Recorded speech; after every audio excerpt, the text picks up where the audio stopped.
Zilber. He's a journalist and analyst on Middle East politics. He's also an adjunct fellow at the Washington Institute.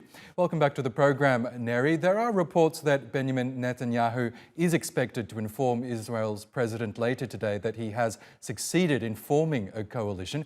Are you expecting it to be the most right-wing and anti-Arab government in Israel's history? Yes, that's what we're expecting.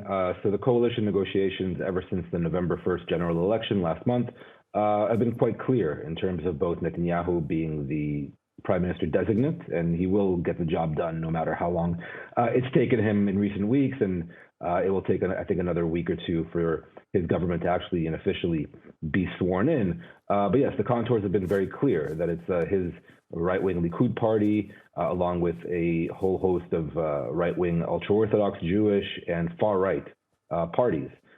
Those are going to be his political allies. They're going to form the coalition government that will give him a parliamentary majority to get back into the prime minister's office and to govern and to rule. Now, we know that Israel's minorities, including Arabs, have already been marginalized. They face increasing persecution at the hands of Israeli authorities. Are their lives about to get a lot harder under this new coalition?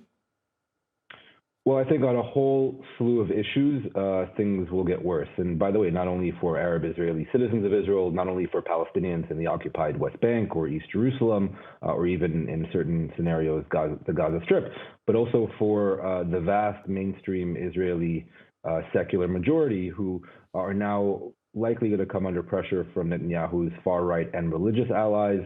There's also plans to go after the Israeli Supreme Court and other judicial branches, perhaps undermining their power to review government and parliamentary decisions. So that will actually, perhaps taken to its extreme, be quite fatal for Israel's standing as a proper and genuine liberal democracy. And yes, Israel's Arab citizens should also be fearful. I use that term not lightly. The minister in charge of the police, to take just one example of many, will be Ben-gvir. He's a far-right Israeli politician. He's essentially a Kahanist, a disciple of a very radical Jewish rabbi.